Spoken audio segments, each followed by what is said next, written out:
Here we go. Oki ni stuni tanago I kakskitua. Kitsiximatsimpoa idamixkanutani.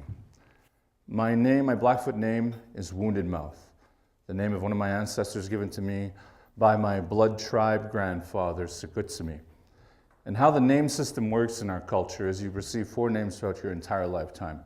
Your first name, your child name, your baby name just comes when you arrive here on earth in your mother's shuttle. Then you receive a name of one of your great ancestors, a name that you kind of earn through the work you do in life. Then you receive a third name where you receive the namesake of somebody very close to you, like your grandfather or your uncle or somebody who you've had personal contact with. And by the time I get to 75, when I finally make it to elderhood, I'll have my own name. Maybe they'll call me filmmaker. I really hope they do. So Wounded Mouth is one of our ancestors, and he was shot in the face with a musket around 1830, 1840. And I couldn't figure out why my grandpa gave me this name. I honestly, truly wanted a way cooler name than Wounded Mouth. Especially with the name that I got at childbirth. When I came out, I was born 10 pounds, 11 ounces. I was a big baby. So quite literally, my name, the first name I had was Pochsukanikapi. Try and say that with me. Pochsukanikapi. Try it. Come on. You just said, in my language, little fat kid. So that was my name. That was my name up until I was about 28 or so. You know, try impressing a crowd, introducing yourself as a little fat kid, as a 25-year-old. So I was quite thankful that the name changed, and over the last few years I've embraced this very powerful name of one of our ancestors in sort of the form of allegory, sort of a subliminal message from my grandfather, who said to me basically, the story of Wounded Mouth is that he, with this fatal wound, near fatal wound that he suffered to his face, he never doctored it. He never made a complaint. He never made an excuse out of the hardships of his life. And the story of his life is that he continued to fight through all the adversity, no matter how difficult it got for him. So without saying it in so many words, my grandfather has put that responsibility upon me. So to be here this morning is quite a phenomenon. I never thought I'd ever be in a room full of principals from Catholic schools.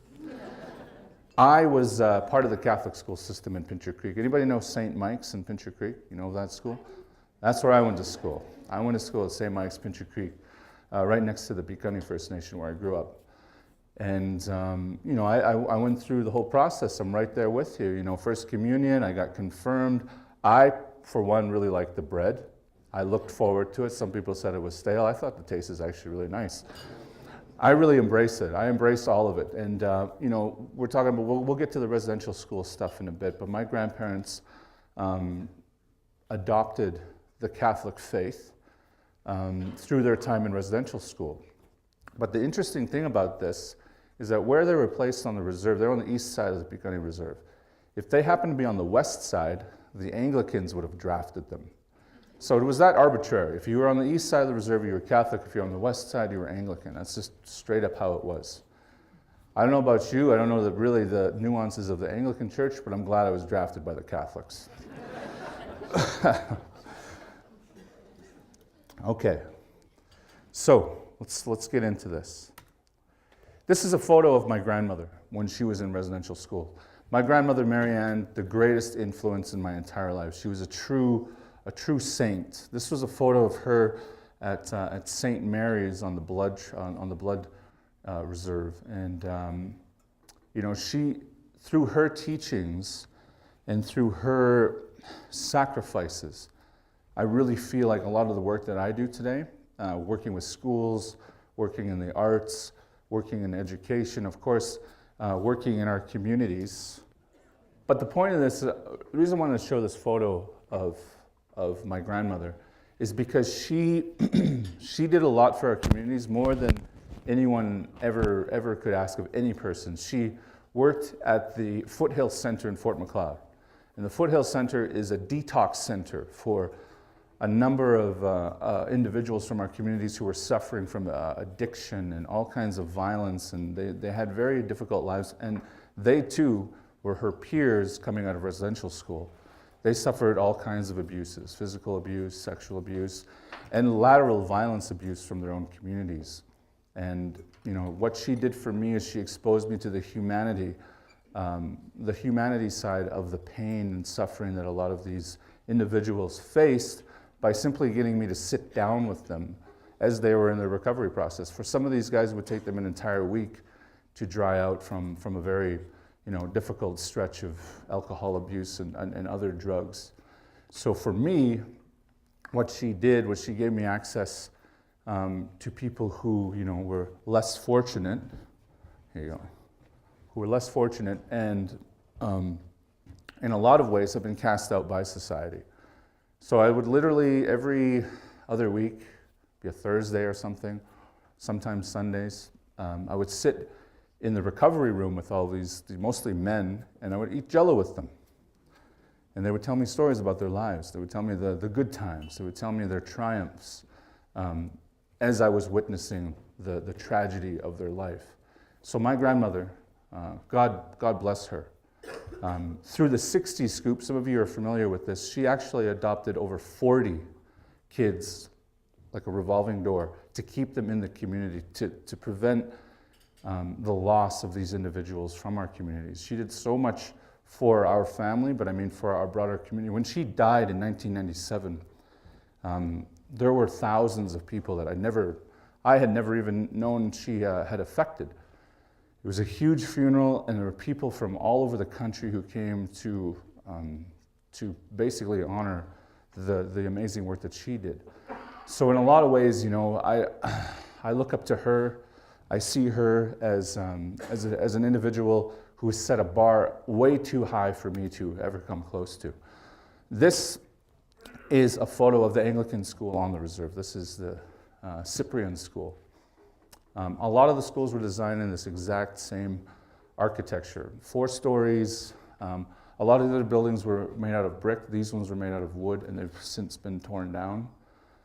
I, of course, was sheltered from this violence that happened in residential school. My grandparents didn't want me to know about what happened.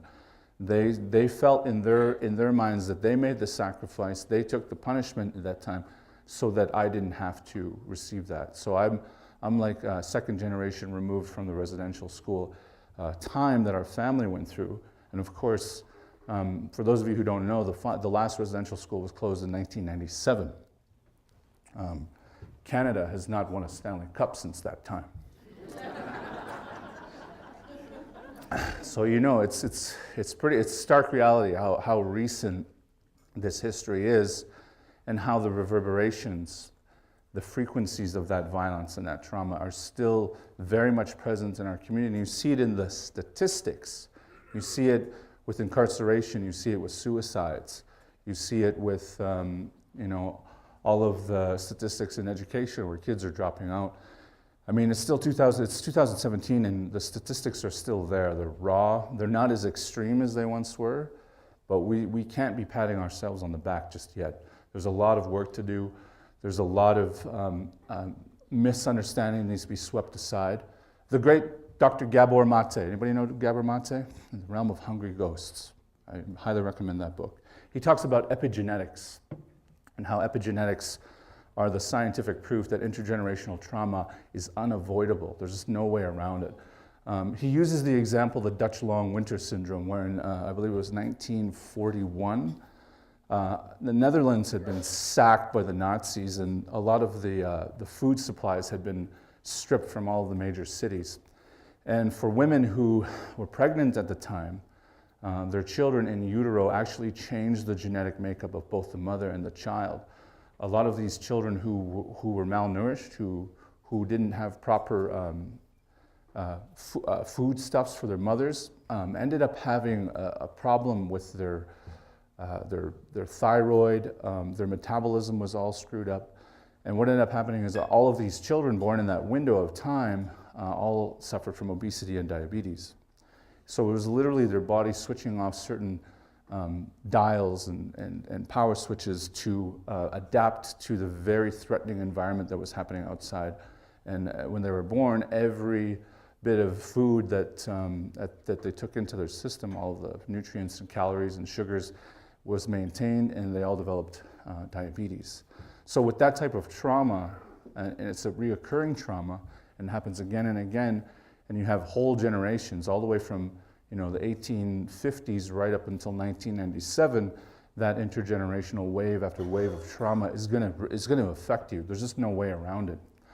And I always thought I was immune from all that stuff because I had such a great upbringing with my grandparents, but in a lot of ways I'm not immune because what I see in our communities. I see a lot of devastation, but at the same time I see a lot of resilience, and that's where I put a lot of my focus in the work that I do with the Red Talks program, the film work that I do. I try to highlight and support those people who are literally trying to make it out of a very difficult circumstance. We have a saying in our language, igakimat, which our elders have been saying to us since I was a baby. I never really got the essence of what this phrase meant, but in full translation, it basically means to try hard and overcome all that ails you, all of the adversities in life. Igakimat, don't give up. And now more than ever, with of course suicide rates going up in a lot of our communities, some of the communities, not so much here in Treaty 7, but it's still a factor here in Treaty 7. We're dealing with drinking water issues. There's a fentanyl crisis happening in a lot of our communities here, where these drugs, even if they get on your skin, some of them can be lethal. There was a police officer in the UK not too long ago, a couple days ago, who got the fentanyl powder on his skin. It was just a topical contact, and he nearly overdosed from this stuff. That's how lethal this stuff is, and it's been penetrating our communities. And the Blood Reserve has just passed this bill to where if you're an outsider, you need a permit to be on the reserve. They've got to that level of desperation to keep these drugs out of our communities. So there's a lot happening that we don't see on the surface. I mean, even me in sense memory and in epigenetics, I still carry all of that trauma with me.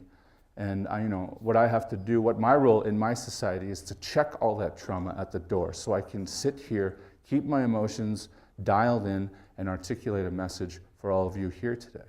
Because you as principals, as educators, you carry a great responsibility.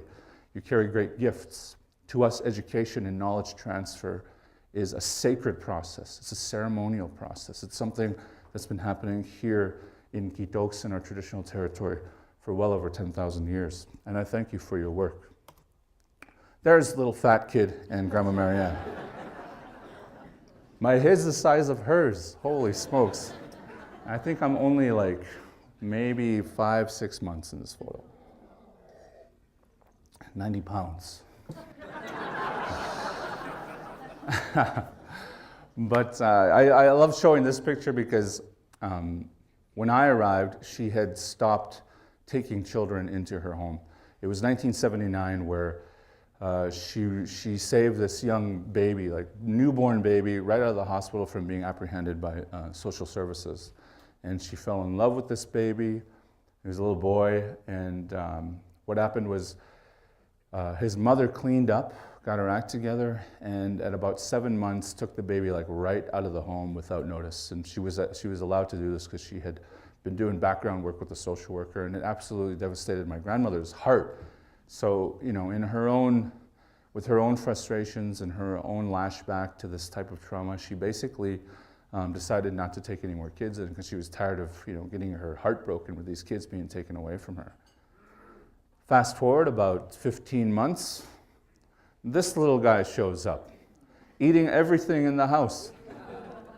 And so I was very fortunate that the level of love she brought to the world became this bottleneck, and I was the one that received all of it.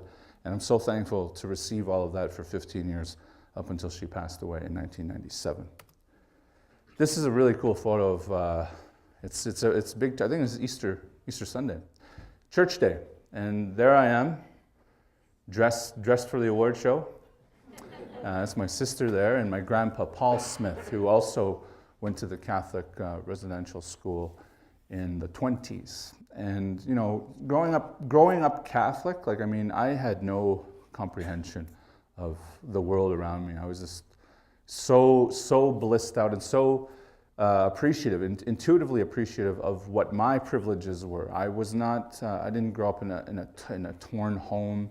I grew up with my grandparents. My mother was very young when I was born. She was only 18, and I broke up with her when I was 3 years old. I said, Mom, Grandma, Grandpa are way cooler. I'm going to stay with them. She was young. She was, you know, pursuing her education, and I didn't feel like living in the city. Hated the cities. Hated the city. I love them now. Hated the cities all the way until I was 18.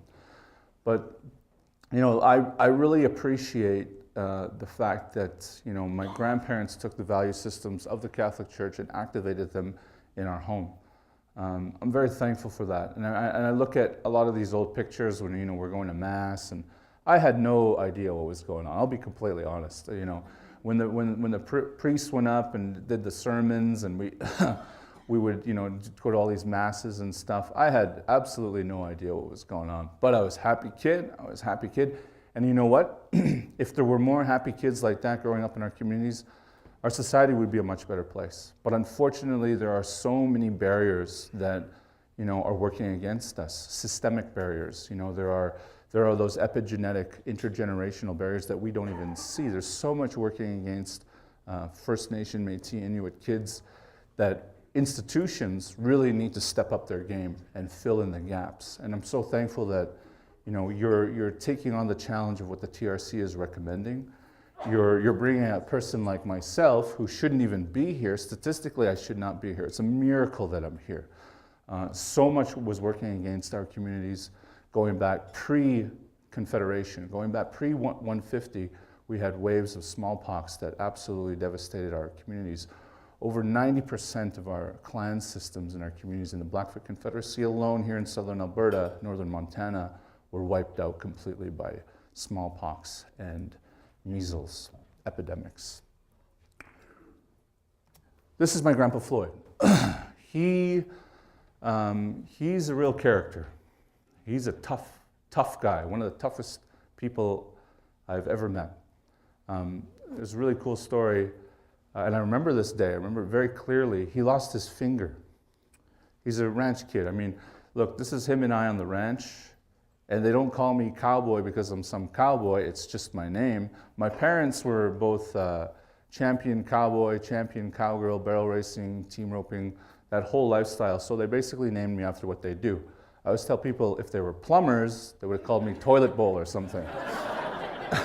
So I don't have a cool story behind my name, cowboy. They just, young kids, they, you know, had a kid too young, and they just called me cowboy, and I've been having to explain it for the last 35 years. But Floyd here, you know, he went to residential school, and he was very candid about his experiences in residential school. He had a tough go. He literally battled with a lot of the nuns that were in the schools that he was going to, especially at Sacred Heart Residential School in Piikani. And he's very candid about both the good side and the bad side. He speaks very highly of the religion. He's still a devout Catholic, but he says all kinds of awful things about the nuns that abused him. He turns it into makes a funny twist on it, always teasing the nuns that he went to school with. But you know, looking at him and looking at the sacrifices that he made, there's not a day that goes by where I don't appreciate and acknowledge everything that my grandparents, my great-grandparents, my uncles, my aunties went through in those schools so that I could be up here articulating some kind of message to all of you here today. This is a photo of me in Albuquerque, New Mexico. Now, I'm not sure if you are into crazy TV shows, you know, Netflix. Anybody ever binge watch something? Well, there's a show called Breaking Bad. Anybody know this show, Breaking Bad? Okay, I didn't know anything about this show. We were in Albuquerque, New Mexico, and this is the road leading up to Heisenberg's house. And I didn't know, I had no idea. My friend Blair, who I was traveling with, he's a photographer, he was going crazy in Albuquerque. We were going to cafes and hotels, some random, I had no idea where he was saying, what are we doing? What are we doing? What are these random places? And of course, after I was done this trip, I went home and I watched the first episode of this show, And I don't think I left my house for 2-3 days. I watched the whole series, went through the whole thing. I was like, I can't believe I was at this place. But this is a really cool photo, and I didn't even know he was taking this photo. We were just walking, and he just stopped and started taking photos. And what I realized with this photo is, you know, I started recognizing there was a big part of my narrative and my story that was missing. I didn't know what it was. When something's missing like that and you've never had exposure to it really, it's hard to identify where it even fits or where it places itself in your life. So I started really questioning, okay, what is missing here? Siri knows it. Siri will help us out here. Who am I, Siri? And it's actually kind of funny too, because nowadays, I've done enough where there's more Googleable moments for me that Siri actually has some intel on me. I've done enough now. I've this much fame now that Siri will actually talk about me. And it's really funny, the actor who plays Siri, she recorded all of those messages, phrases, words, like 5 years before Apple ever activated them. She didn't know what they were going to do with them. She thought they threw them away, the actor who plays Siri. And she was on a radio show somewhere, and she had just discovered that, you know, she was Siri. She didn't even know this. They just changed the decibel level and changed her voice just a smidge. And she found out the hard way, just driving around on the radio, or she actually heard someone's phone. And it's like, wait a minute, that's me. And she followed me on Twitter, so shout out to Siri, she's cool.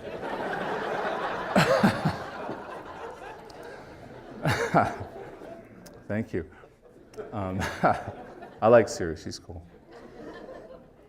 So this identity crisis, I started wondering, well, all right, what am I missing? What's going on here? I feel okay. I was a happy kid, you know. I was sad, obviously, when my grandmother passed away. I was 15 when that happened. And my grandfather basically, he knew how devastated I was with the loss of my grandmother, and he said, you know what, you don't have to go to school. This was grade 10 in St. Mike's, Pittsburgh. You don't have to go to school. It's okay, stay home if you want to take a break for a few years. Like, he knew how absolutely destroyed I was at that time. But for me, looking back and hearing all the stories at my grandmother's funeral about all the great sacrifices she made, all the hard work she did, never complained about anything. She got mad at me a few times, but I deserved it. You know, I realized, you know what, I have to step up more than ever. I don't have my incubator anymore. I've been kicked out of the nest. And since I was 15 years old, I've been pushing the envelope and trying to find out and investigate what is the real story, what narrative is missing from my life. And that's when I discovered the treaties and discovered the fact that when the treaties were signed here in 1877 by the Blackfoot Confederacy, the Tsuut'ina Nation, the Stoney Nakoda Nation, the Crown, the Northwest Mounted Police, represented by Commissioner David Laird, James Farquharson McLeod, of whom we now call McLeod Trail all the way down to Fort McLeod, that our ancestors, the Blackfoot ancestors, the indigenous ancestors, we didn't have a John Hancock, we didn't have a real fancy signature. So you look at the document, Treaty 7, you have a number of X's, because that was their modality of ratification. And those X's just fascinated me. I was like, what on earth? What on earth? What a crazy thing that these X's would forever change their lives and the lives of our communities and our connection to the land, our relationship with our cultures. Just massive ramification behind such a simple little thing. Tell them I'm not here. So, the name, my name, Cowboy, is cool enough, but I always say my last name is way cooler. I have a silent X in my last name. And I'm just going to quickly throw out a couple of the reasons and inspirations why I have that silent X, and it's rooted in the signing of the treaty here in Treaty number 7. Malcolm X. This is somebody I looked up to. I watched this Spike Lee film from 1991, and it had a huge influence on me because what Malcolm X did was he chose the X as his last name because he didn't know his true African lineage due to the trauma his ancestors faced when they were brought to North America in slavery times. That was something that had a huge influence on me, and for me, I was like, I'm missing a big part of my narrative. Where is my story? Why am I speaking this language and not the Blackfoot language? What is going on here? Of course, X in mathematics. Any math teachers in the house? Any math teachers? A couple of math. I like math. In mathematics, of course, the unknown variable is the X, the Treaty 7 endorsements, the French silent X. This is an acknowledgement of the X, the French silent X connection reminds me every day of the sacrifice my grandparents made, specifically when they were in residential school. All of the nuns and priests in these schools, specifically the Catholic schools, were all Francophone nuns. I still haven't figured out why, but every one of them were French-speaking nuns. It was a really interesting scenario in those residential schools where kids were punished for speaking Blackfoot, like punished very badly, while they were being taught English, and all of the teachers and the nuns and the priests all spoke French to each other. So I can't imagine how difficult it was to navigate that situation and make it through and move through that just with a sane mind as a 6-year-old child who's being punished for simply just asking for a cup of water.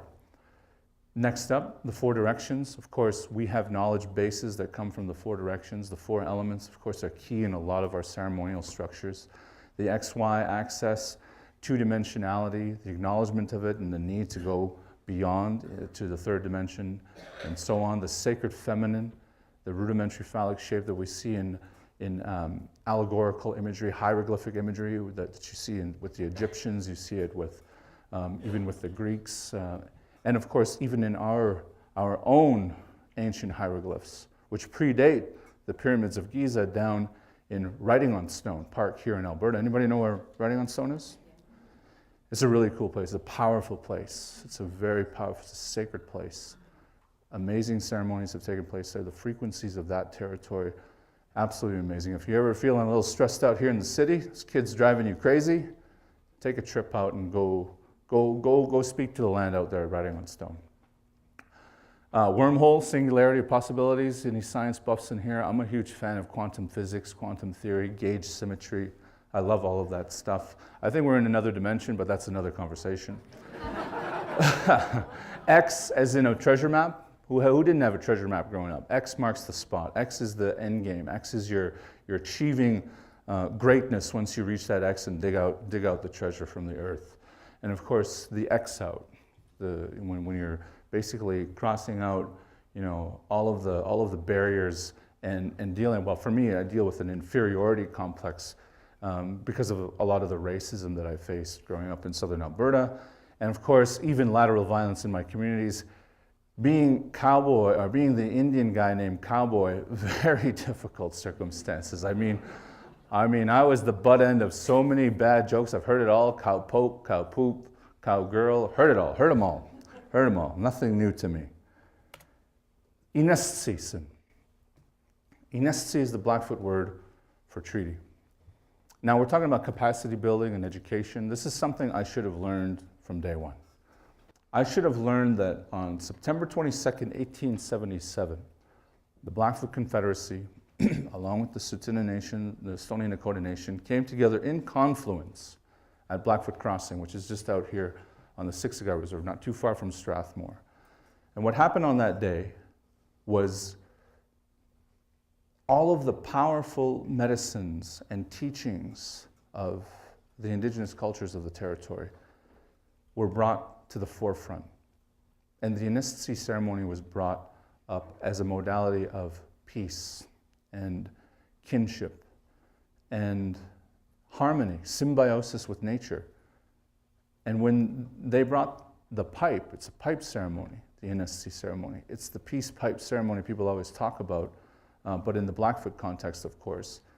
The Inestsi ceremony indicated it was time for change. It was time for the settlers and the indigenous people to work together as one community.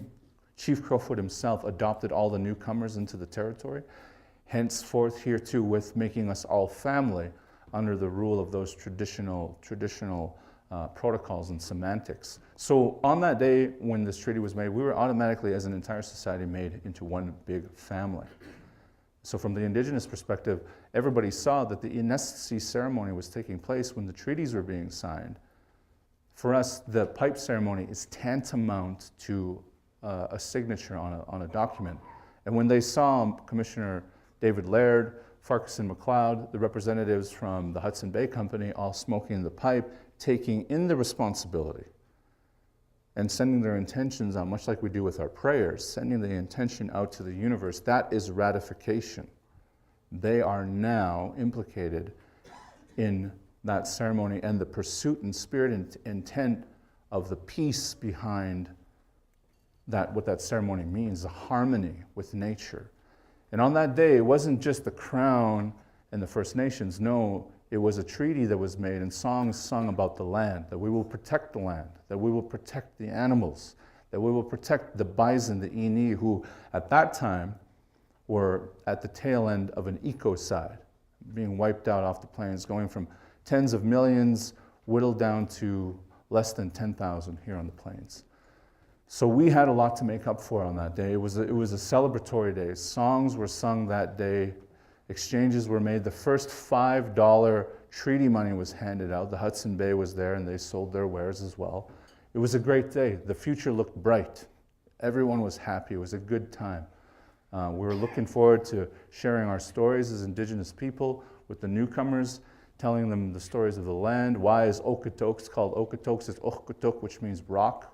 That's just one of thousands of stories of this territory that never made it through to the general public. And within 2 years of this treaty signing, it was 1879, the Indian agents, who were the assigned individuals to make sure the Indians, the indigenous people, did not leave the temporary camps, which are now reserves, were all dealing with starvation. And they were all dealing with rations that were spoiled and food that was gone rotten and moldy. And it was only 2 years after this that a lot of these elements of treaty and these promises started to break and be broken.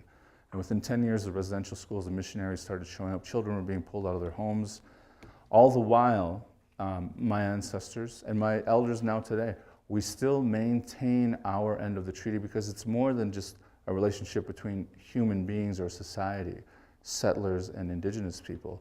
It's about our relationship and responsibility to the land, to the earth. We all love our hikes through Kananaskis. We all love driving. We see this beautiful mountain. We're so proud to be here. Who does not love a Chinook when it's minus 35 the week before? These are powerful. This is a powerful place we live in. We're very privileged and fortunate to be here. And the land itself has been holding the space and holding its end of the bargain. Every once in a while, the land has to whoop us, like the flood that happened a couple of years ago. Mother Nature always has, and forgive me for saying this, her trump cards. And she'll play them. She'll play them when she needs to. And if we're messing up, if we're breaking treaty with the land, with each other, we're all dead in the water. And I really do believe that all of this era of reconciliation is a huge opportunity for all of us to step up. To step up and, not so much do it for yourself. Our time is now. We have to be the ancestors that we want our descendants to be proud of. And I say that so often that, our time is so ephemeral. We never have any clue when our time comes, when we're called to the pearly gates. And this, for me, is really the heart and soul and essence of everything I do, in all the work I do, because I'm carrying the weight of the responsibility and honor, the privilege that I get to come here and speak to you as educators. All of my work is rooted in honoring the spirit and intent of that day, a very beautiful day, a powerful day. I was just at Blackfoot Crossing yesterday, working on a project for the Calgary Stampede. Very powerful place. You should go visit sometime. There's a great interpretive center, Blackfoot Crossing Historical Park. And I recommend to all the decision makers in this room that you make it a priority to take your kids out to Blackfoot Crossing and learn a bit about their history. You've heard that phrase before, we are all treaty people. Well, it's true. Everything that we have in this territory is predicated on that day, that relationship, the pipe smoked and the X's signed on that Victorian legalese document, Treaty Number 7. Okay, moving on. I'm going to move through this real quick. This one's really heady, and it'll take me like 5 hours. This is a dissertation waiting right here. So, for me, dichotomies have always been very destructive. Good, evil, dark, light. It's very reductive stuff. I've never been a fan of dichotomies. Think about Darth Vader. Is he a good guy or a bad guy? Kind of saved Luke Skywalker in the end there. He was kind of turned. He was a hero in the beginning, became a Sith Jedi.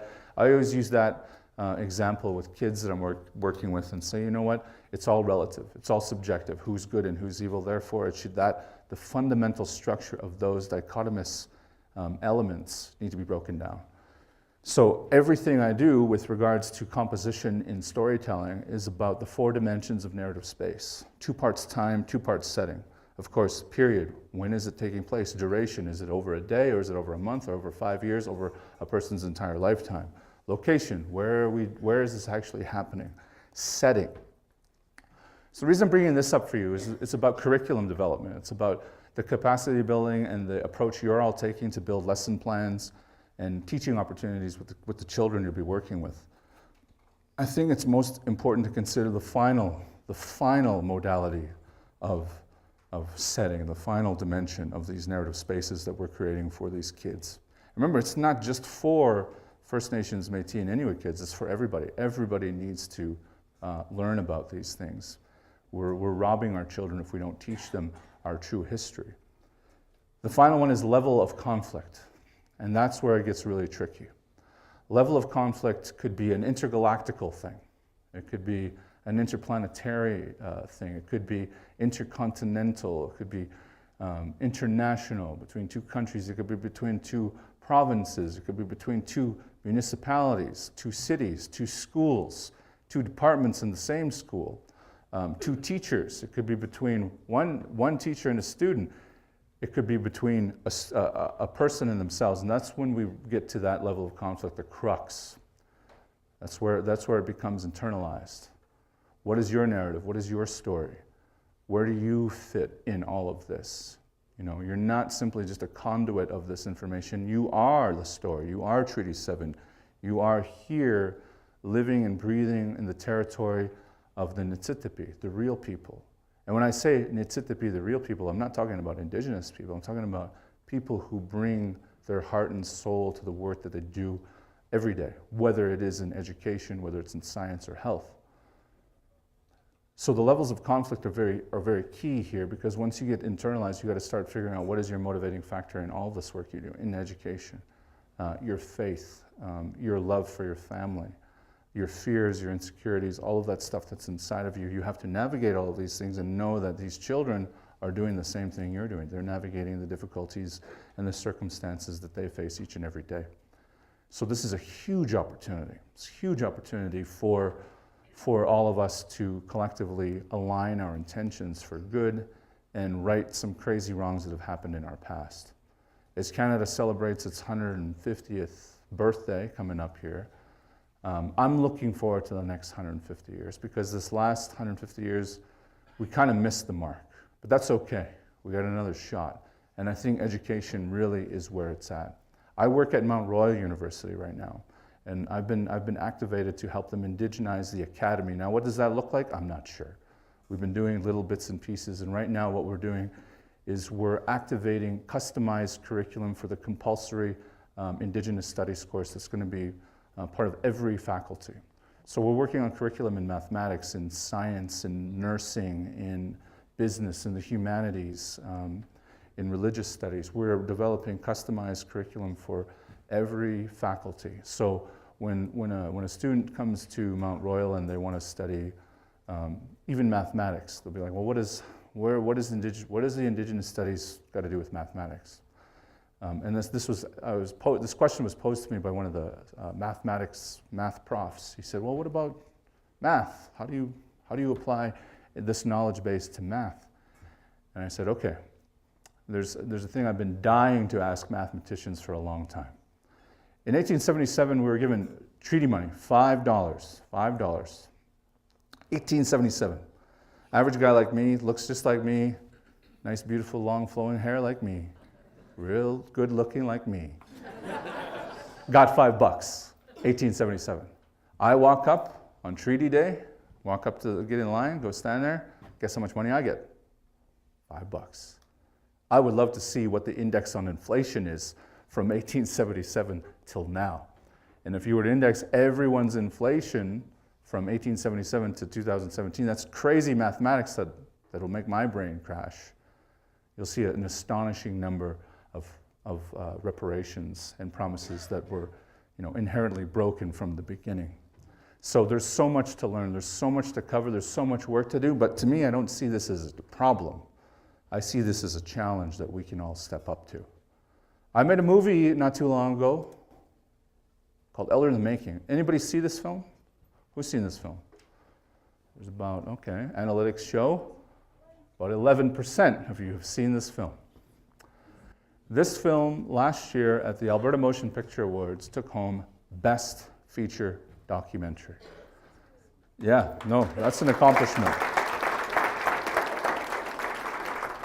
It's a journey with me and my friend, Chris Shung.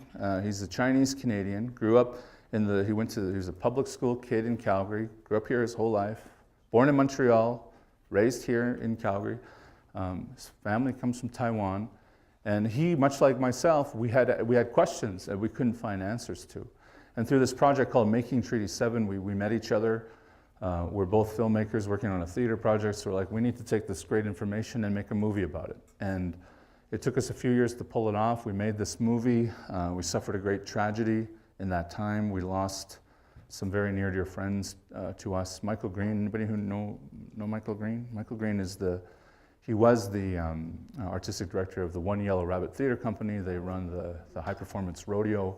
And he was the leader of this project called Making Treaty 7.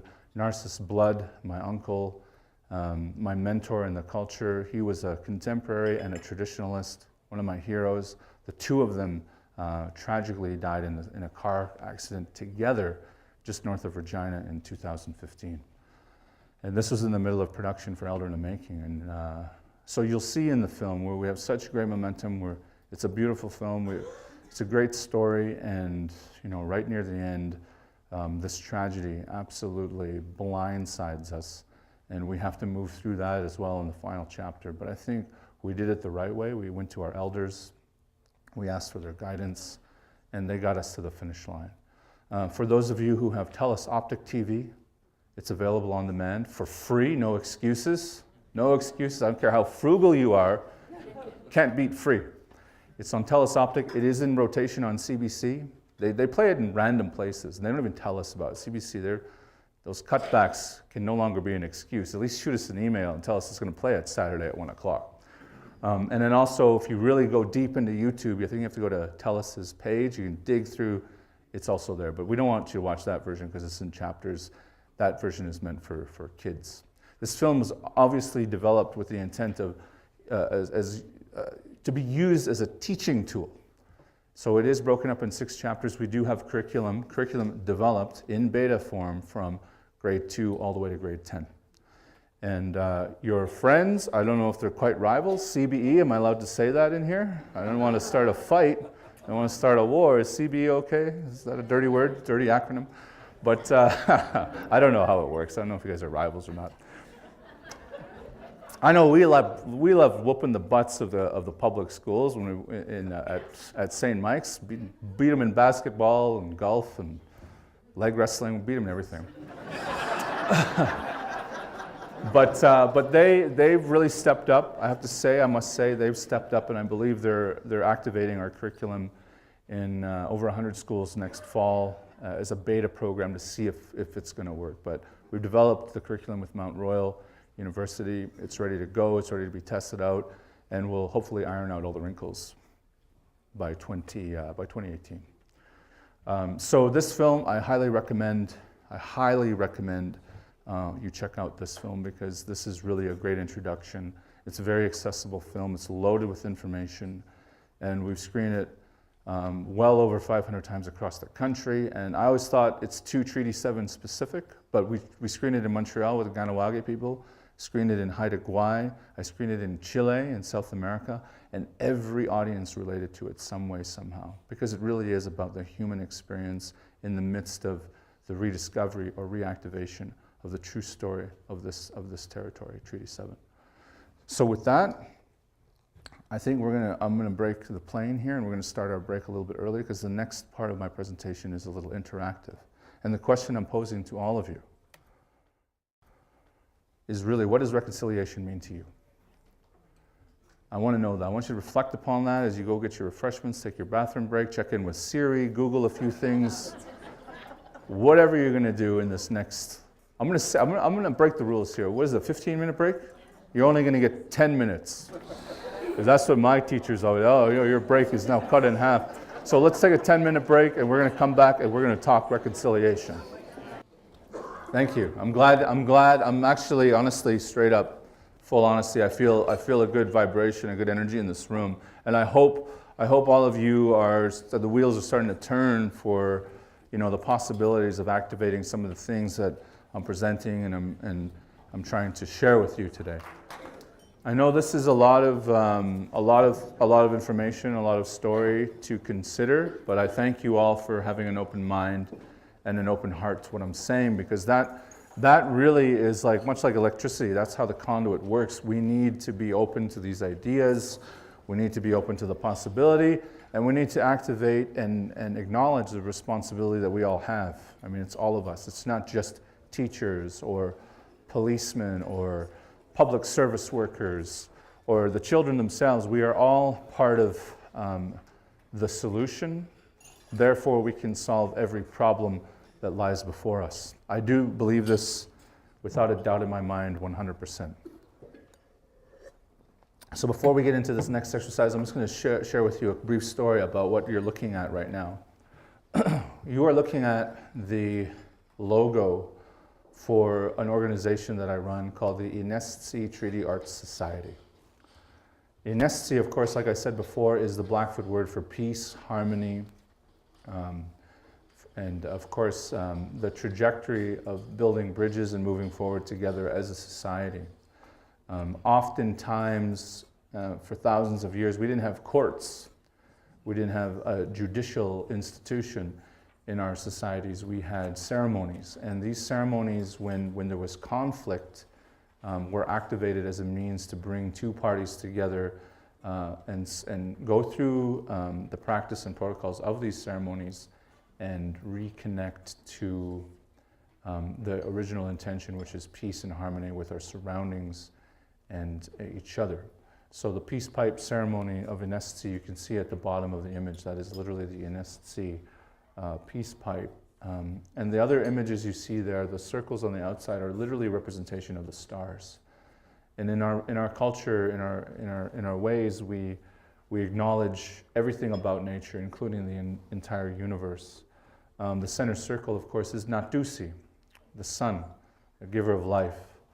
The two lines are, the world of different areas in practice. The female role, the matriarch, they serve a very specific purpose in our community, very powerful people. The women really are the leaders in our community, calling all of the shots. And I'm sure for those of you men in this room, your wives should be calling the shots. There's just no way around it. The couch sucks, doesn't it?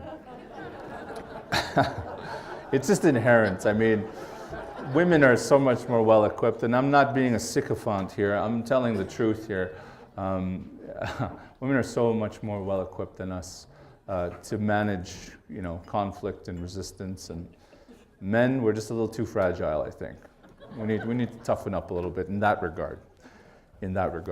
So in the middle, what you see there is the Avatri symbol. This is the allegorical, astronomical gesture that it's basically the blueprint for my imagination.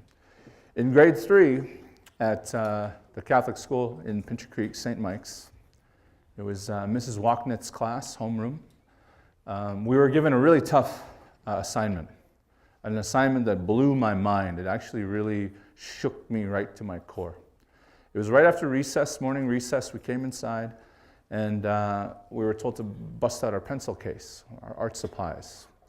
And I remember our tables were these circular tables, and there were 6 of us at each table, and we're all kind of facing each other. And everybody had different supplies. I had the standard issue FNMI pencil crayons that never really quite worked. I don't know why that was. There was just something wrong with them. Sabotage from the beginning. I couldn't figure it out. I had a lot working against me right off the bat there. But I remember the assignment was we had literally less than 10 minutes to draw our imaginations. This gave me anxiety. This was my first experience with anxiety. I had no idea. I was like, whoa, what on earth? And she started the clock right away. It's like one of those pop quizzes, right? And I mean, I look at my peers around my table. They're drawing, the St. Mike's dragon and buildings and unicorns and all really great artists. I myself, not an artist, not a singer. I just, I only have so many gifts, yo. So I could barely draw a stickman, and I'm looking at everybody, and I'm like, wow, just total envy. Like, wow, look at these great, there's buildings and explosions and airplanes, and I'm like looking at my blank piece of paper and the clock ticking down to the deadline. And finally, we had just learned about the XY axis in math. We were just, getting into the mathematical stuff, and I saw this one kid across the way. He was using the grid math paper, and he was just drawing perfect lines and buildings and circles, and I was like, that's smart right there. I'm going to try that out over there. So I drew a big T. I was going to make my own graph paper, and that would have taken me 10 minutes to do that on its own. So, exercise in futility recognized only a minute into it. So by the time 8 minutes rolled around, I only had a few minutes, the clock was ticking and I still had scratches. I threw my paper away, and finally I just submitted to the universe and said, you know what, I'm just gonna go with whatever comes to mind. I'm not gonna overthink it. I'm just gonna move through and draw whatever comes up. So I drew an X. Literally, the day happened when grade 3 when I drew this X. And I looked at it for a while. I can feel the pressure of the deadline coming. And I drew a circle in the middle. It's like, okay, that looks right. That feels good. And before I knew it, I drew the sun rising, like it was a valley. The sun rising with this valley and the sunbeams above. So that's really cool. But I love a sunset as much as I love a sunrise as much as I love a sunset. And I drew the same thing in the south and in the lower region there. And then I drew the 4 circles at the points of the X. And boom, it was literally 10 seconds. I was like, there it is. There's my imagination. And when every kid went up we had to present these things, which added a new level of anxiety. So all these kids are talking about the dragon in their backyard, the monsters under the bridge, crazy imaginations, all really good artists. I don't know why I was at the table with all the awesome artists. The Lord works in mysterious ways. I had to go up, and I was one of the last kids to go up in front of the class and present my imagination to the world. And honestly, by the time it came to my turn, I was totally relaxed. I was totally confident. I had no worries in the world. I went up, stood in front with Mrs. Walknitz, and she said, what is this? She showed it to everybody. What is this? And I told her, you asked us to draw our imagination. Well, there it is. And I went and sat down.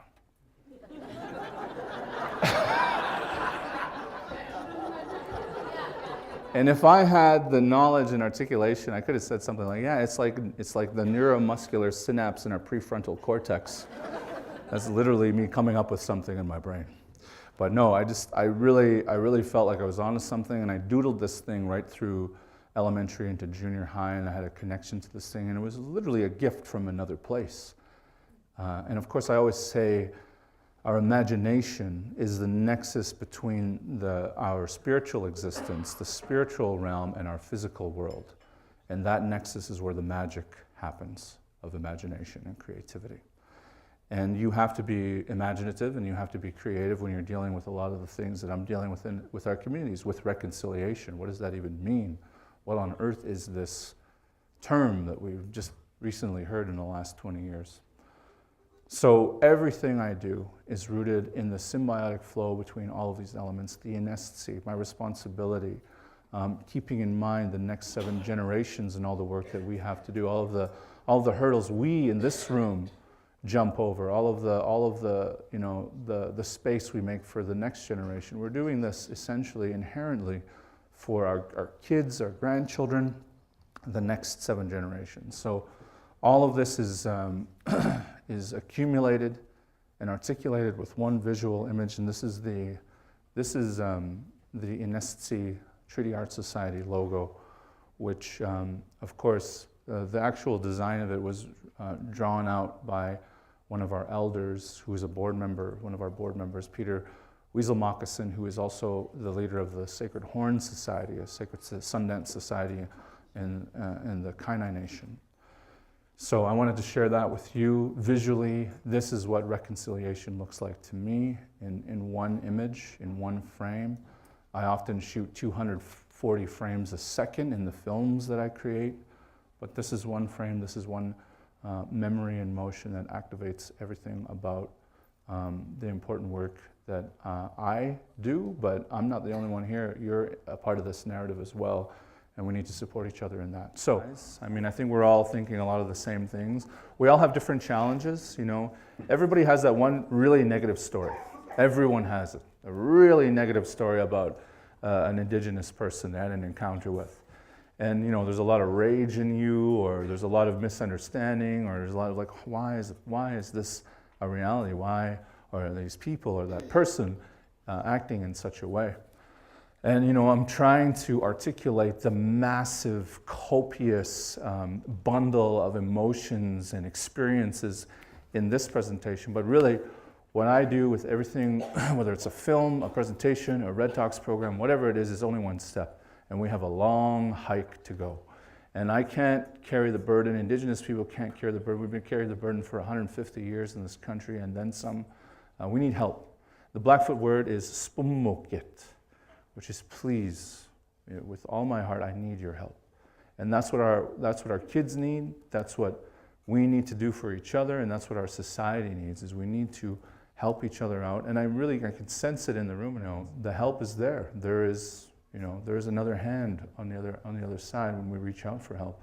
It's there, and we're all a part of that narrative. Now, I want to share with you a little bit about my relationship with nature and how it influences the work that I do in a more broader contemporary sense. You all recognize this right here, our prism here? Electromagnetic spectrum. Any science teachers in the room? Science teachers? Oh yes. Shout out to science. Science is cool. The red shift in the electromagnetic spectrum. One end of the spectrum, you've got ultraviolet. The other end of the spectrum, you've got red. In the universe, scientists have been studying the red shift for quite some time now. And the red shift, anyone other than our science teacher, you don't get to answer this. What does the red shift indicate in the electromagnetic spectrum when we're looking at the stars? What does that mean? Je ne comprends pas, is that what somebody said? The red shift is an indicator that a celestial body, say a galaxy or a star, is moving away from us. It's moving away from our point in space. So our zenith, our celestial sphere, literally is expanding. And this is where the Big Bang theory comes from. So in nature, the stars, as they shift and move away from us, that to me is an allegorical gesture of expansion. And what I see in nature is so many answers to all of the complicated questions that are posed to us on a daily basis, both societal and personal. So for me, I see the universe telling us that we do need to expand our consciousness, that we need to open our hearts to other ways of thinking and knowing. And you have 10 people in a room, they all have special gifts. You have a number of problems that are faced with them. Maybe it's a sinking ship, maybe they've crashed on a deserted island. Whatever the scenario is, if everybody brought their gifts and worked in some sort of symbiotic harmony, I'm sure they would overcome all that ails them. So for me, the red shift really is about seeing what nature's been telling us all along. If you were to take our hearts, literally rip them out of our chests, all of us in this room, and place them side by side out in the middle of a field, what would you see? You would see a lot of similar hearts. I might have a little bit higher cholesterol than most of y'all. Just kidding. But our hearts are the same color. Our blood is the same color. The red shift is really about finding the humanity, those common through lines that we all carry in our daily lives.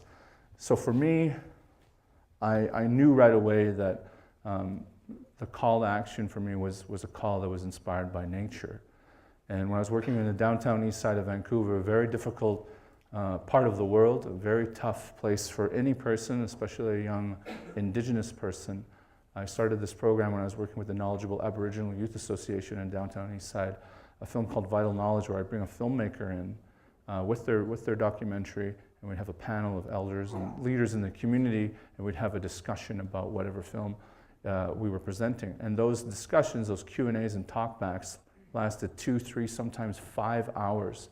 The children were starving for this knowledge about their communities, about their histories, and they weren't getting it in the schools. They just were not getting it in the schools, and they were astonished at how much left there was to learn beyond the curriculums that were being handed to them. Fast forward about 6 months after that program started, I realized I needed a new platform, a platform that would activate all of these elements and move forward and give space to young people, old people, people from every walk of life, and learn the traditions and the frequencies of our oral traditions and transfer of knowledge. And that's when the Red Talks program was born. This was 2007. It's a rainy day, really cold, Vancouver or Raincouver, some of you might know it. Rains all the time there, and it took me about 6 arduous, strenuous, tough, difficult years to get this platform off the ground. But you know, like my namesake, Wounded Mouth, all of the setbacks inspired me to step up my game even more. And on October 10th, 2015, that was Thanksgiving weekend, I asked this city, and I asked the world to come and join us in the very first Red Talks program with the theme, What I Know Now. And we brought in thinkers, academics, artists, language activists from all over the country to speak at our first program at the Bella Concert Hall at Mount Royal University. And it was powerful. There's just so much there to unpack. There's so much to address, and there's so many questions, there's so many answers. They're just waiting in the wings to be activated. This moment right here, this is the moment I first stepped on stage at the very first Red Talks program. This is a dream come true for me on this stage to present and tell everybody, tell the world, share with the world that I am here with the sole purpose to bring harmony to the human experience, to bring peace to the land. Everyone has this joke about, well, what do you want to do? What do you want me to do for you? You know, bring world peace, bring peace to the world? Well, you know, I think that's a reasonable request. And this is something that really, the fabric of that idea of world peace, of looking beyond our differences and embracing the idiosyncrasies that may not be our own, and making a stronger society through that work. Entering the sacred circle, this is one of my favorite photos. This is Ashley Collingbull. She's a Cree woman who grew up in very difficult circumstances, dealt with physical and sexual abuse. She went on to win Mrs. Universe and represented Canada at this pageant a few years ago. And she came to the Red Talks stage and told us her story. Powerful story of overcoming some of the most difficult things a person would ever have a dream of. Her story is so inspiring, and you know, I remember the moment looking at her on stage. She had the Red Talks shirt on. She was just spilling her heart to the audience. Had everybody fully engaged.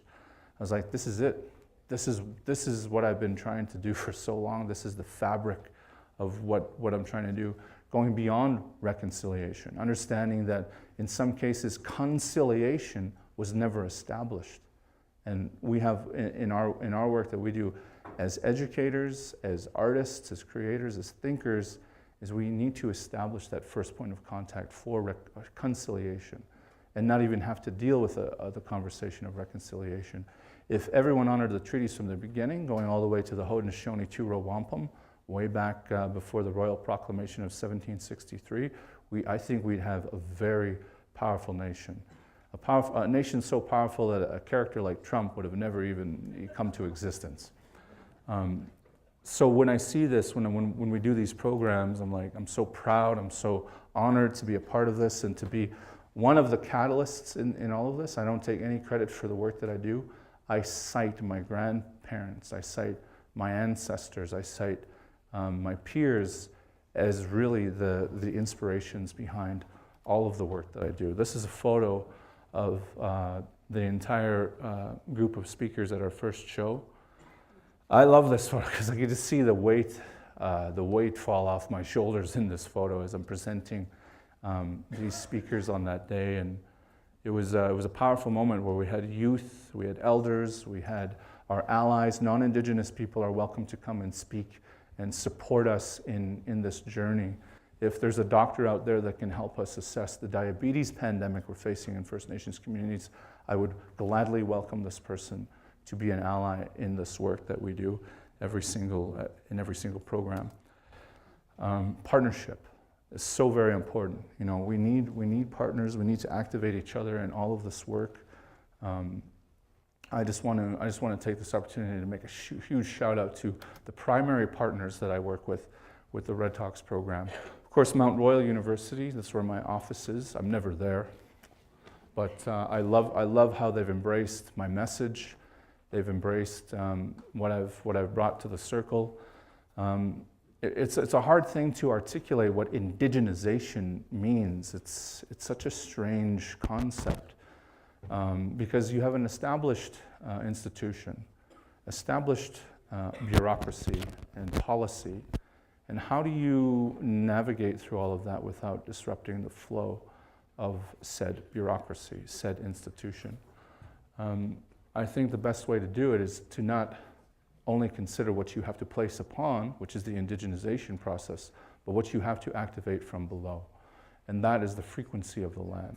That is, you know, I'll get more into that, but that is like, what are the practices, protocols, and ceremonies that have been happening here for thousands of years?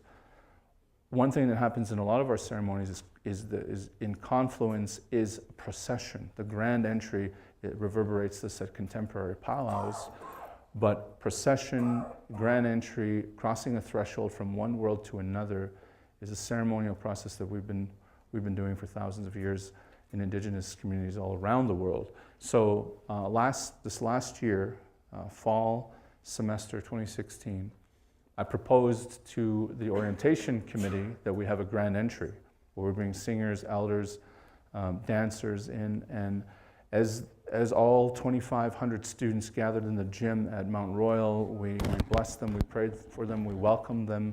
Singers sang these songs, dancers were with them, and in procession, like a grand entry, they went from the gymnasium all the way to the east or the west gate of Mount Royal. And as they passed that threshold, entering into the hallways of Mount Royal University, that, much like when the pipe is smoked, is when they ratified their dedication to that education, the responsibility they carry, the sacredness of both the teacher and the student, the institution and the student body. And it was such a success. We had almost 90% of the faculty staff, including deans, show up along with, right along with the maintenance staff, all the people who worked in the cafeteria, all stood there, and with the noisemakers they have at the Cougars games, those blow-up thing, they make tons of noise. It gave me chills when all the kids came into the hallway and there was a line of teachers and staff all the way in this corridor welcoming all of the students. And it was one of the most cool and powerful things I've ever seen in an institution. You had singers, dancers, you heard those songs from the community, and I think it was quite a precedent, and then now it will become the perennial practice for Mount Royal University every year at orientation. So that is one modality, that is one way of hundreds of ways to activate Indigenous culture in these contemporary institutions. The next up, these are my homies at Section 35. This is a clothing company that has adopted this trajectory to remind everybody that in the Constitution, Section 35 specifically, is the area of our Constitution that protects our Indigenous rights. And they've embraced this. They make really cool clothes and shirts. They do all of our t-shirts. And a young man from Musqueam, from Treaty 4, travels around the country and he delivers his message. And we love to promote his work, and he's doing really great stuff with art and working with a lot of youth. That's a very important partnership to us. Next up, Blackwater Creative. I would say these guys they're kind of like a PR, graphic design, creative firm here in town. They do all kinds of stuff. Some of your favorite restaurants, they design the menus. Some of your favorite magazines, they design the layout. They do amazing work. And when I pitched my idea to them, we wanted to work with them. I loved what they were doing. They signed up for a lifetime of pro bono work. They don't charge us anything. They'll do $15,000 of work for us for nothing. They believe that much in the work that we're doing. They've really stepped up, and they've designed our website. They do all of our signage, our programs, and all of our posters. This is a little bit of the art in the background there. That's from a number of our shows. I'll go through all of them. I was going to show you the Red Talk about Red Talks, but I'm going to turn that into a homework assignment for all of you. Write this down. I know you've told this to all your students. Write this down. You can keep it in your head if you don't have a pen. But our website is redxtalks.org. And all I want you to do is go to this website. It doesn't have to be tonight. It could be any time in the next couple of days when you have time. I know you have busy lives. But sit down and look at our library of talks, including this one where I delivered at the Taylor Institute for Teaching and Learning at U of C. We had a program there, and I did a Red Talk about Red Talks. People ask me, is it TED Talks? No, it's not TED Talks. It's way cooler than TED Talks. I love TED Talks.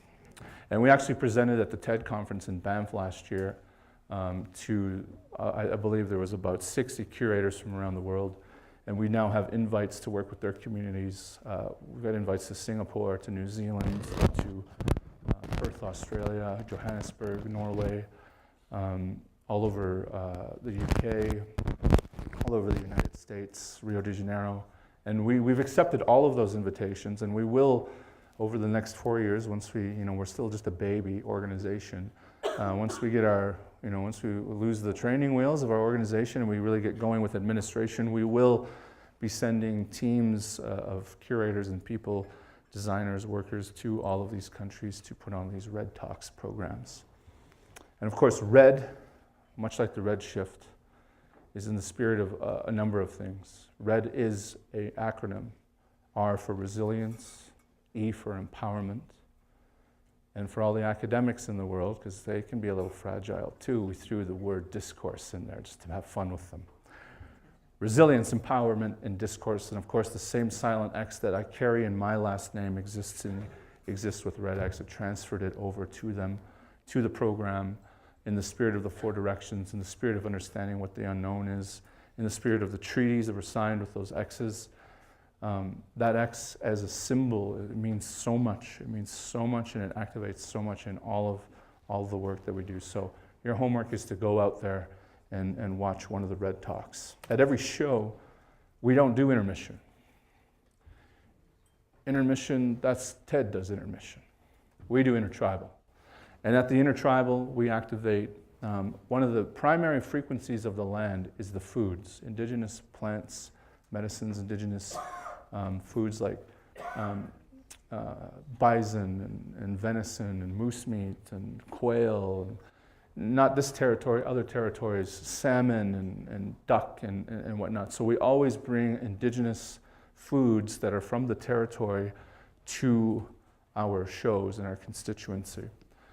And this is an opportunity for the speakers to engage in talkback sessions with all of the audience members. We also have an ambassador program where these ambassadors from the community go around and start conversations in the audience about whatever the theme is. This one was truth, reconciliation, in the future. A very powerful presentation. We had one of the TRC commissioners present. Dr. Marie Wilson was there. She did a great presentation. It was a powerful show. Chef Shane Chartrand of Treaty 6, Cree chef from Enoch Cree Nation. He travels with us. He's an executive chef at a fine dining restaurant in Edmonton called Sage. And we connected with him. We love what he's doing, reactivating indigenous food. I'm actually going to Toronto next week with him. He's speaking at the International Terroir Talks in Toronto. And he's going to talk about their theme, which is about going back to the beginning in the culinary world. This is a theme that's happening right now. And indigenous ways of cooking and presenting food, preparing food, blessing food, the ceremonial structure and protocols around that process have been something that international culinary people have been warming up to for the last few years. And in August, Shane and I are going to Vancouver to do a collaboration with one Anthony Bourdain. You might know this guy. He's got a TV show or something. We're working with him on the school thing out in Haida Gwaii, up on the northwest coast, formerly known as the Queen Charlotte Islands. So on July 6th is our next show, and it's all about Indigenous food at Enoch Cree Nation as part of the World Indigenous Games on July 6th. So that's our next Red Talks program. That's Marie Wilson right there, engaging with some of our audience. We're building a very strong community. And this community, honestly, I'm going to tell you straight up, 80% non-Indigenous people. That's our community. People have really stepped up from Vancouver all the way to Montreal. And we need that support. We need that help. We need those voices. We need those contributions. Educators especially, we need your help, because the long-term goal is to bring the Red Talks program to the schools and really give the platform to your students and let's hear their voice. Let's hear what's going on in their world. Let's create a safe space. Let's clear the space with the elders. Let's hold the space as the teachers, as the principals, and let's let them share their truth. Let's hear their stories of resilience, empowerment, and then we can have a discourse about it. There's just so many possibilities with this program, and I'm very thankful that ever since this journey started for me a few years ago with the launch of the Red Talks program, it's been a whirlwind, so much so that I got a chance to go to Chile about a year and a half ago to work with the Mapuche people south of Santiago near Temuco. And this is Rodrigo, leader of the Renquilco camp, and they've been reoccupying their traditional territory that Pinochet took away from them when he had his reign back in the 60s, 70s, 80s. And they're working very hard to reconnect to the land, reactivate their ceremonies, and they live autonomously. No running water, no electricity, fully autonomous. They live off the land. Two of the young men from there came up here to Olds College to take a program in agriculture, and they learned how to work with sheep, and they brought all of that knowledge back to their communities, and now they've got trained sheep herders in, I think, all 17 of the communities in that region. So, you know, there's a strong relationship with that community, and we're hoping some of the Mapuche people come up for the Indigenous Games in July. I'm just going to swing through all of these here really quickly here. So this is some of the artwork Blackwater Creative created for us. So anybody know where the town Ponoka is? Ponoka. Anyone from Ponoka? Anyone from Ponoka? No, Ponokaites, is that a thing? Ponoka is an important place to reference, because Ponoka, or Bonoka is the Blackfoot word for elk. And right across the way, there's another little town called Wetaskiwin. Anybody know Wetaskiwin? In Cree, this word is Wetaskiwin, which is very similar to the Anestesi peace pipe ceremony. And there's a place there called Peace Hills, where the Blackfoot and the Cree, who were once rivals, and not by our own design, it was all about displacement from our indigenous territories, but they made peace there, and that's a very powerful place. In Treaty 6, that's the home of Musqueam, the 4 nations there of Musqueam, and we wanted to honor Bonoka in our show there in Treaty 6 and remind everybody that, you know, we make treaties all the time, every day with our animal friends, with each other. We're making treaty today that we're going to move forward and put all of this great energy and work into play with our schools and our curriculums. And this was a really cool show in Treaty 6, sold out show at La Cité Francophone in South. Edmonton's really great. I'd say it. Edmonton's just slightly ahead of Calgary for the shows we put on there. Sell out every time. Elder in the Making, 600 people showed up at the Garneau Theatre to come and check out Elder in the Making. We didn't quite sell out at U of C, but I believe in you, Calgary. I believe in you. We can do it. We can do it. I know we can do it. We're gonna have another show here within the next year, more than likely back at the Bella Concert Hall, because that's our home territory there at Mount Royal. And this was a photo of all of our speakers, our presenters. Grand Chief of Treaty 6, Tony Alexis Nakota represent. This was our show, Truth, Reconciliation, and the Future, the show at U of C. I just want to tell you a quick story about the allegorical image structure with these bears. Truth, of course, this baby bear you can see there on the right, that we have a dark past. Yes, we all have a collective dark past. We need to face that reality and know that there's a lot of trauma, there's a lot of pain there. But if we're open-hearted and empathetic and and ready to take on this responsibility because we've been equipped through our education and our experiences and our privileges to address this issue of intergenerational trauma, we can do it. And the truth is, it's not going to be easy. We have a lot of work to do. Reconciliation is the mama bear. We are the mama bear. We are the mama bear that is going to incubate these possibilities moving forward into the future. And as you can see, baby bear, future bear, is looking with more curiosity, more hope, a lighter heart. Baby bear is seeing the future, that there's possibilities here, that through the work of FNMI, educators, and platforms like the one we have here with Red Talks, we can really close the gaps in some of the issues that we're having in Indigenous communities. And of course, what is superimposed over top of all of the bears? No. Is the reality that I am a card-carrying status Indigenous person. And the reality is, under the rule of semantics, I fall under the Indian Act. And under the Indian Act, with this card that I carry, I carry a different reality than the rest of you. I am technically a ward of state. And what we have here is the Indian Act superimposed on top of these bears. And this is something that needs to be addressed. The Indian Act needs to be addressed. It is way too problematic. It is keeping us from, I mean, I could do all the coolest things in the world. I'm going to hit a wall, and I've been hitting these walls, and it's all rooted in policy. The Department of Indian Affairs knows very well what I'm talking about. There are so many restrictions in turning things around for First Nations communities. Our ranch, we have 1,100 acres on the reserve. Huge ranch, very privileged to have this territory and have this place to call home. But we can't get a mortgage on it, we can't build on it. There's so much bureaucracy and hoops we have to jump through at a local level, at a provincial, well, not so much a provincial level, but at a federal level as well. We're just handcuffed. I often use the reference to Monopoly. If we were all playing Monopoly, every time I passed go, I wouldn't get the $200. I get $5. And if every property I bought on the board, I wouldn't be able to build any hotels or houses because I need a permit. I'm a ward of state under the Indian Act. I wouldn't have the same privileges that you all have. So it's a weird two-tier system. My grandpa calls it a communist piece of legislation. It's all mad, old school, totally old school. I'm like, communist? Well, he makes a good point.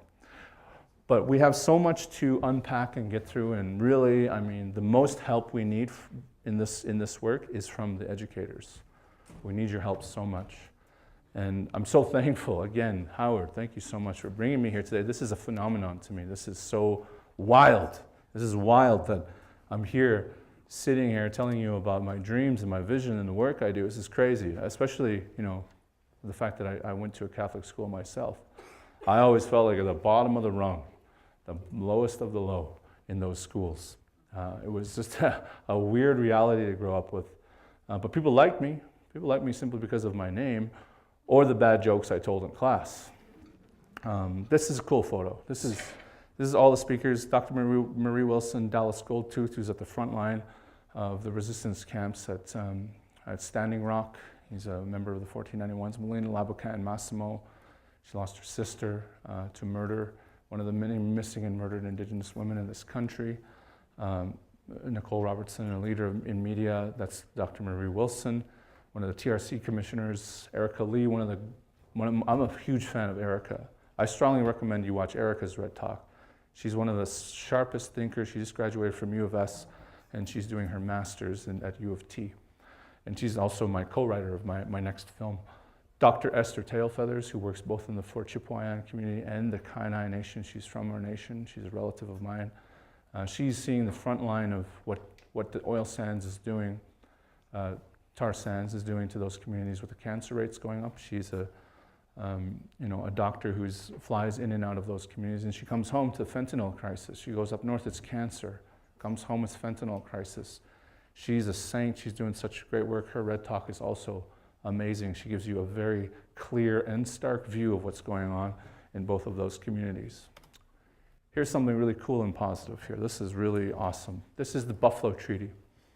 Now, the Buffalo Treaty is this gathering of different nations and organizations coming together to bring the bison back to their traditional territory from Yellowstone all the way to Jasper. And just a few months ago, they released a small herd of buffalo bison back into Banff National Park, and we've been monitoring these bison, we've been watching over them, and they're doing well. A few calves have been born. It's looking good. It's looking good to bring back, really, I mean, they're tantamount to us as human beings. They have just as many rights as us. There's just as many numbers and even more of a contribution to the environment than we ever did as human beings is the bison, and they're coming home. Everywhere I go, I carry this stone with me. And anybody, I mean, this is a little veer here, but you know the Marvel universe? You know, all the kids are watching these movies with Iron Man and Spider-Man. Well, if you, I know this because I take my son to all these movies, so I'm like, I'm tuned in, I know what's up. So they're all chasing these things called infinity stones. They're these magical stones that do all kinds of crazy stuff. And it blows kids' minds when I come in and say, you know what, here in Treaty 7 we have infinity stones. And I'm carrying one right now. This is an Iniscum sacred buffalo stone, which is probably tens of thousands, if not millions of years old, and it's been transferred from generation to generation. It was transferred to me by Narcissus Blood's family right after I did a tribute to him at Making Treaty 7 a few years ago. And what it's done for me is it's grounded me everywhere I go. I check in with it. I come up in front of you, you know, one would think this might be a bit nerve-wracking and different type of audience, but no, I'm totally relaxed up here. I'm totally fine. I've got the ancestors at my back, which you don't realize. It might be all of you and just me up here, but behind me and all around you is thousands and thousands and thousands of our ancestors sitting here, making sure I don't screw this up. So there's pressure more there than it is with you as an audience. I'm not one of those guys who visualizes people naked. I think that's too weird. It's too weird. That's not my thing. It doesn't help me at all. It makes me actually more nervous. Why are you all naked? What's going on here? So the Buffalo Treaty was awesome. We did this in Banff. Dr. Leroy Littlebear, who's the leader of this initiative, came out and spoke for us. Wes Olson, one of our allies, he works, he's a bison ecologist. He came in and broke it down for us, telling us exactly what's going on with the environment and how this is going to improve the environment, how it's going to make all of us better people, including, actually, this is the thing, I can't articulate it for you now, but the bison, with their contribution to the waterways coming out of Banff Park, actually will help prevent future floods, simply due to their impact on the land. Right to the smallest insect, up to the wolves and bears that exist and all the predators in the area. This is a good thing. This is a very important thing that's happening. When we went to Vancouver, we entered Coast Salish territory, leaving Blackfoot country and entering the home of the Squamish, the Tsleil-Waututh, the Musqueam nations. And if we're ever going to do anything in these other territories, we have to acknowledge the fact that, you know, the protocols that exist there are not our own, and we have to follow the lead of the indigenous people from the territory. So I worked with Hal Salem of the Squamish Nation. He's a language teacher of the Squamish Nation language at SFU, and he led us through this amazing lineup we had where we focused on innovation in our communities, where what are different artists and creators, architects, media people doing to help innovate and help our communities through the work they do. And that was an awesome program. Almost sold out that show, and that salmon rack you saw with Chef Shane, that we had a huge smoked salmon feast. It was one of the coolest things ever. Awesome food. Who loves salmon here? Come on, who's with me on that? So good, especially when it's on the coast, it's fresh. We literally caught it 2 days before. Can't get much more fresh than that. It was amazing. This was a really cool program. And the videos are all coming out during the Kanata Festival in Vancouver from, I think it's the 17th to the 22nd. They'll be streamed, well, they'll be played on loop right downtown at the Vancouver Playhouse, and there's a big installation happening there. So all the Red Talks from this show will be played on repeat for all 10 days, and then we'll launch them online on July 1st. This is a cool photo. This is me and my son. This is the first show. This was What I Know Now. And after Intertribal, he came up and I asked him what he thought of the show, and he said he's having a good time, and he was anticipating the new Star Wars movie that's coming out, so we had a chat about Star Wars up there. But since this time, he's been to most of the Red Talk shows, and he also goes to a Catholic school. He goes to St. Mary's in Chilliwack, BC. And he, on the day when they all had to come in and say what they were going to be when they grew up, You know, he heard his peers say, Power Ranger, Prime Minister, Ninja Turtle, Pokemon. Heard all these big things. And when my son Wise came up, he said, I'm going to take over Red Talks. Take that, Ninja Turtles. That's a real dad moment right there, a real proud moment right there. He's often telling, it reminds me when he's around his friends, like, Dad, you know I'm coming. You know I'm taking over, so you better finish what you're doing and get out of the way. He's funny, he's great, it's great. I'm so proud to have him be there and witness, and actually he gets to work, he gets out there handing out t-shirts, and he asks people how they're doing, did you like the food? Great kid, so lucky to have this boy in my life. Who remembers this movie? 80s kids. Remember the monster, the troll with that classic ball there that we all kicked around in the field? I was really terrified of this movie in the 80s. I was really scared of this movie, and I never ever watched it. I was like, this looks way too intense for me. I like that ball, and this troll is holding this ball, and who knows what he wants to do. Look at those eyes. What is going on here? I watched this movie a few years ago. It really sucks. It's really bad. It's just a bad, poorly made, not even scary. It's kind of goofy, not scary at all. But it reminds me that, every day, I mean, I'm on Twitter, I'm in Instagram, social media, engaging with all the things that I'm doing. I get some racist stuff every day. Every single day I get some awful thing like, we're going to find you, we're going to kill you, dirty Indian, all these awful things from eggs, faceless people on the internet that will not reveal their real names. And I'm not afraid. If anybody ever gives me some sort of like threat of violence or death, I'm like, okay, your name isn't showing up. Who are you? Let's talk.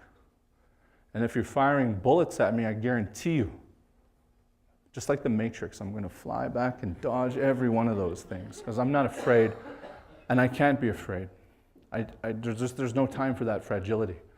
There just isn't time for it. We have too much work to do to be worrying about what these trolls want to do to us. And I feel bad for, especially Indigenous women, my peers. They face so much sexism and racism and their threats of violence and rape. I mean, it's awful what's happening. And it's still here. Last week, we had this huge conversation in the media about cultural appropriation. And I was in Toronto last week when this kind of blew up. There's a journalist who is the former editor-in-chief at the Walrus magazine. His name is John Kay. I met him at CBC on Saturday, and he did a panel about cultural appropriation. And he's a bit of an apologist. And he's also a men's rights activist guy, which is really weird to me. Men's rights activist, what does that even mean? It's too fragile for me. I'm not down with it.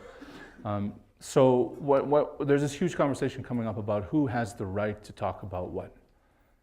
And cultural appropriation, this and that. Tying it to free speech, it's not about free speech. It's about context. It's about a lack of understanding. I told a story about headdresses. You often see with some of these music festivals, headdress kids wearing these things. I mean, that's pure cultural appropriation. I am working towards getting a headdress from my people, a Blackfoot headdress, which is not the classic Sioux style. It's a standing headdress. And every feather in that headdress is a major accomplishment, a story that I can tell to my kids, my grandkids, you all. And I'm only 20% there. I barely scratched the surface. I have so much work to do to ever get there. I'll be an elder before it happens. And when I see young people, and they don't really mean any harm. It's the lack of education is what it comes down to.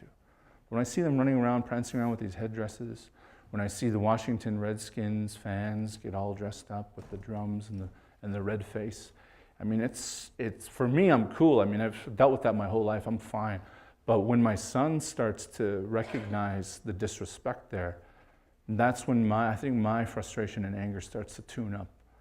And I think we should all have that same frustration, those stereotypes, that negativity. There's no place for it. Because if you knew the fact that you don't even know that you don't even know, that's a real mind blower right there. And that we all have so much work to do. I only know, I'm going to say 10% of my own culture and language, 10%. And I've been working really hard in the last 15 years to learn as much as I possibly can. And it's going to take a long time. And when I see these moments of cultural appropriation, the Norval Morrisseau artist who is basically copy-pasting that style and calling it, cultural appreciation. No, it's not appreciation. It's straight up theft. I mean, there's an entire part of the judicial system, patent law that protects against these things. So I can't imagine what people are even thinking when it comes to cultural appropriation. It's a real thing. It's a real tricky thing. And there are so many trolls in the major media organizations right now who are ready to support an appropriation prize last week from the National Post, from the Globe and Mail, from CBC, from, of course, the Walrus. And it's a real problem here in 2017. There's a lot of work to do. There's a lot of pressure that I face as an Indigenous person, both internally in the communities, from a society, and then also just the trauma that I told you about earlier. I have all these bags I'm carrying, and I need to keep it together, calmly articulate myself in front of these audiences, but know that I value that opportunity so much, that's my role in society. A lot of our elders are too traumatized to speak out about these things. I've been sent here to Earth to help with that process. And the trolls most definitely will not go away, so bring it. Bring it on, trolls. I'm ready for you. Defeat the odds. This is really cool. I'm moving into the conclusion of my presentation here. This is a really awesome photo here. This is a photo that was taken at Hot Docs in Toronto. Hot Docs is one of the world's biggest documentary film festivals. It's huge. Bravo opened up this short pitch competition to filmmakers from all around the world, and they had over 600 entries, and only 5 people got to Toronto to pitch. And literally, the heads of Bell, Rogers, all the big wigs in the industry were there, and this crazy jury that was ripping everybody apart. Me and my partner, she's a Cree director from Treaty 6, Alexandra Lazarowicz, we came to the table with a story about the Cree-speaking code talkers who fought for this country in World War II. They were from the communities near Slave Lake, Lesser Slave Lake, Gruard and Joussard. All Cree-speaking men who were in the infantry, Canadian infantry, and in a top-secret mission established by the American Air Force in London in 1942. They were brought, all Indigenous infantry and other special forces people were brought to a hangar in London in 1942, and they did tests on all of the Indigenous languages because the Nazis were really whooping everybody's butts around that time. And the Enigma program, anybody see the film Intimidation Game? Right around that time when Alan Turing cracked that code is when they launched the code talking program in Europe. So they tested all the languages, Blackfoot, Ojibwe, Mohawk. And because German authors like Karl May had already studied a lot of North American indigenous cultures, the Northern Plains Cree dialect was one that a lot of German academics couldn't hack. So that's the one that was adopted. And we brought this story that was never told because the mission was classified until 1968. And by that time, the war had long ended and they went home. No one told them. No one told them that it was declassified, and they were sworn to secrecy. Majority of them went to the grave with the secret. And when the Navajo code talking story started coming out of Hollywood, which took place in Japan, Iwo Jima and such, this man, Charles Tompkins, saw the code talkers in the States were being honored and recognized and movies were being made about them, and he was like, what about us? He finally contacted the Smithsonian, and the Smithsonian came and recorded his story. Fast forward 12 years later, after he had passed away, Alex and I got a hold of this tape from the Smithsonian, we licensed it, and we took our story to Hot Docs in Toronto. We went up and pitched. You only have 5 minutes. They literally shut the mic off and shut the lights off when your 5 minutes is up. All the other teams stumbled and bumbled through. It's a very high pressure situation. But what they didn't know is I had an infinity stone. I was grounded. I asked for help from the spirits, much like in our prayers. You have to have faith in these circumstances and opportunities. And Alex and I went up there well prepared. We knew our story. We rehearsed it. We both have an advantage. We're both actors. We both have a theater background.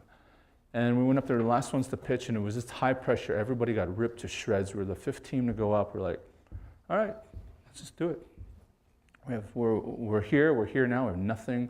other than this moment, the memory in motion. We went up there, and we rehearsed it right up until, I think we got our average time was 4 minutes and 45 seconds. At 4 minutes and 58 seconds, we finished on the actual day when we actually pitched, and they shut the lights off right after we concluded. And we won first place.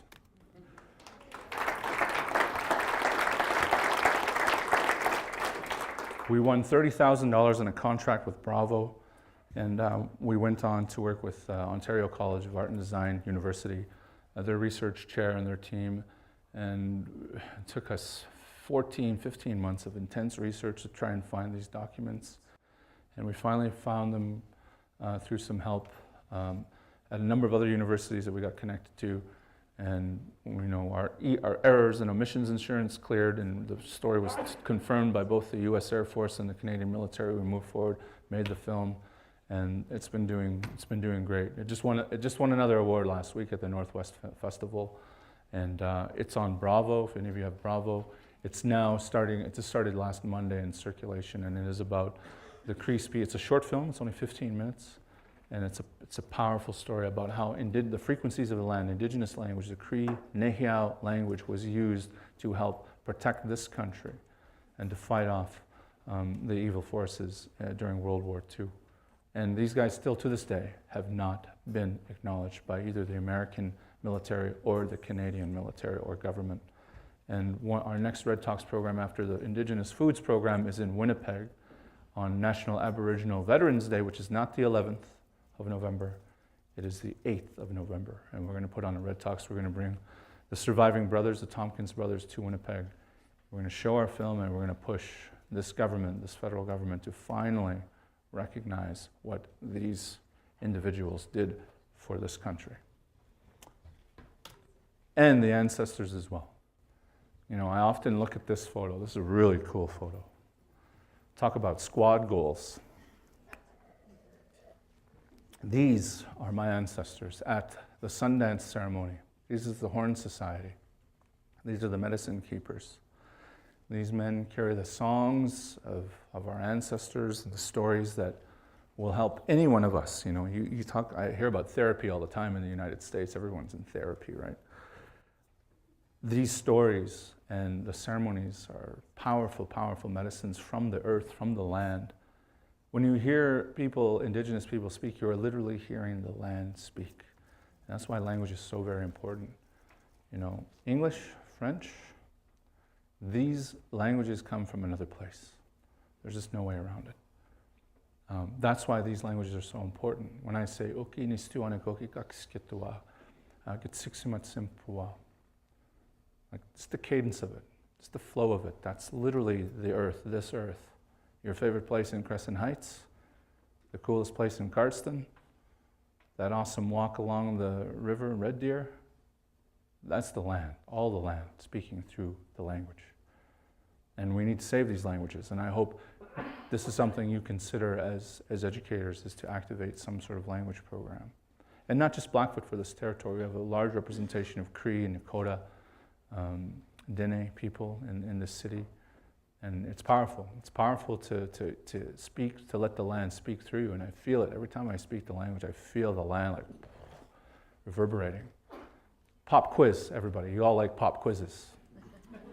What happens when you punch in the wrong Wi-Fi code, wherever you're at, different conferences? What happens? Punch in the wrong Wi-Fi code, password. What happens?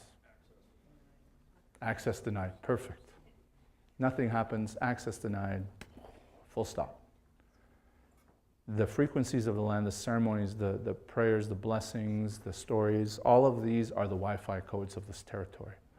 And if you love this place, you call home.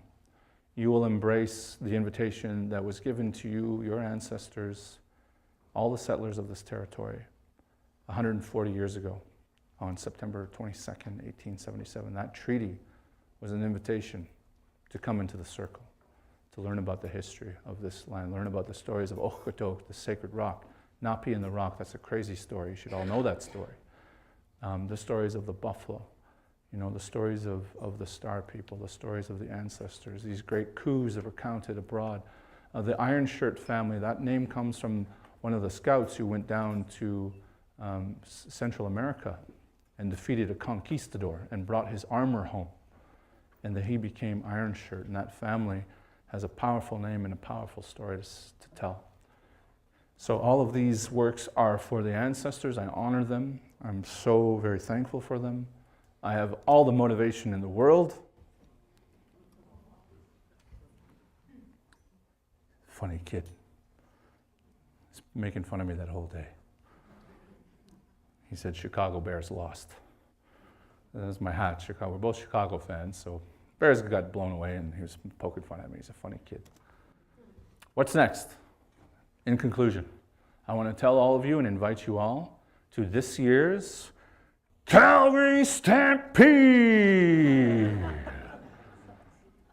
I've been co-opted, I've been hired to help design the grandstand show this year. So all 10 nights at the grandstand show, you will see my work. I'm collaborating with Jan Arden. We're doing a piece on Leonard Cohen. We're talking about the treaties. We're talking about the frequencies of the land. And we get to cue my message, which is really your message as well. I don't own any of it. That we all, if we're going to do this, we have to do this together. We are all treaty people in this narrative, in this conversation. And on July 7th, the Stampede opens, and you're going to see some of my ladies. That's what we were shooting yesterday out at Blackfoot Crossing, where the treaty was signed. We were just doing our tests, and we're going to finish that production. It's pretty cool. I mean, Calgary Stampede has been ripping me off since 1982. They have my initials. They've been ripping me off all this time.